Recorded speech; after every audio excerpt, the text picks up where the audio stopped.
Hammamet, les maisons sont plus étonnantes les unes que les autres.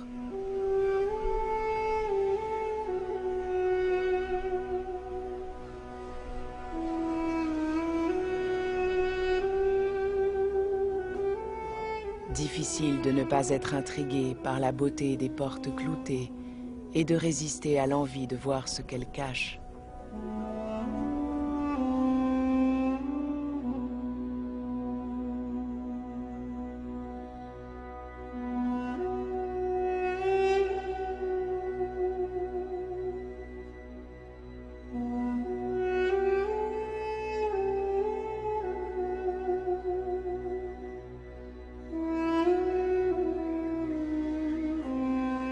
Autrefois, un Français nommé Jules Dabert y possédait une maison.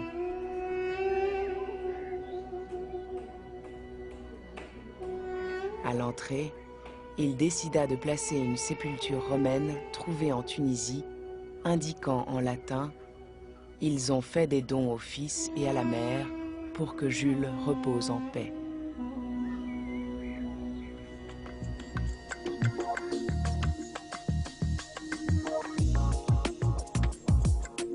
Depuis son départ, la maison a été entièrement remise au goût du jour. Dès l'entrée, la salle à manger impressionne par son audacieux mélange d'influences. Moi, j'aime particulièrement les mélanges d'objets. Les colonnes de la salle à manger sont des colonnes romaines. Vous avez des chaises de Louis XV avec des carreaux 17e et des boules qui sont égyptiennes.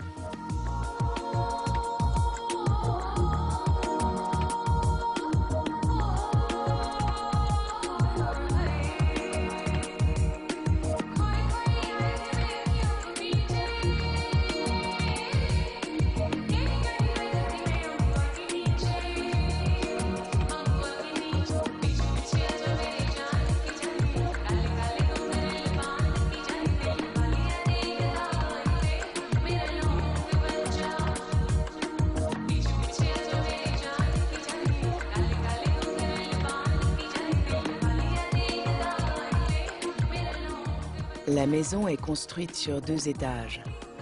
Au premier, un agréable salon s'ouvre sur une immense baie vitrée, donnant directement sur la baie de Hammamet.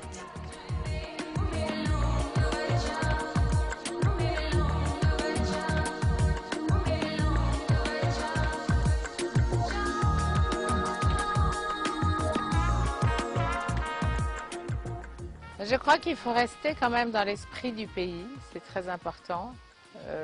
Pas dévoyer l'esprit d'ici, et tout en essayant de moderniser un peu et de mettre aussi son âme dans sa maison. Je trouve qu'il est très important, quand on rentre dans une maison, qu'il y ait une corrélation entre la personne qui vit dans la maison et ce qu'est la maison elle-même.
Grand salon, qui à l'origine, en fin de compte, était une terrasse ouverte. Donc ils ont fermé ce grand salon, ce qui lui conserve justement une chaleur très particulière, et en construisant au-dessus donc une piscine, un bassin. Et ce qui est très sympathique et très agréable dans cette maison, c'est qu'on se baigne face à la mer.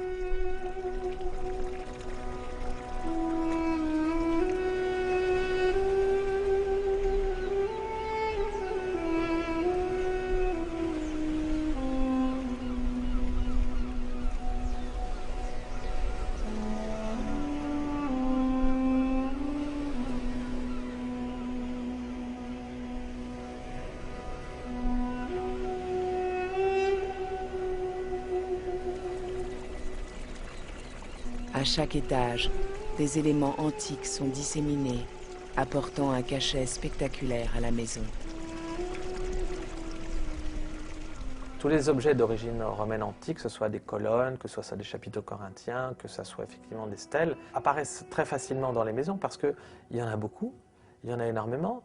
Et c'est vrai que dans un espace qui est pur, qui est très blanc, qui est face à la mer, les pierres anciennes ont une place obligatoirement.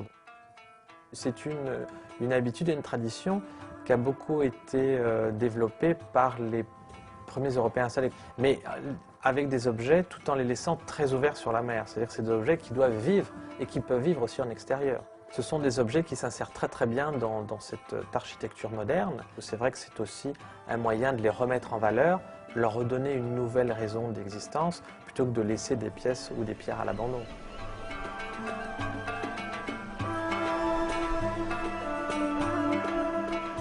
On a eu un coup de cœur pour cette maison. C'est pas spécialement la forme de la maison, mais c'est l'attrait de la mer et des objets qui étaient déjà dans la maison. Et moi, je sais pas, quand je suis ici, je me sens bien, voilà.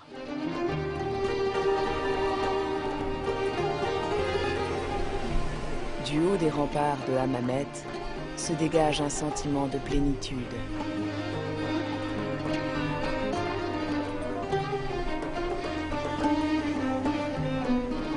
Face à la mer, le charme de la Tunisie est saisissant.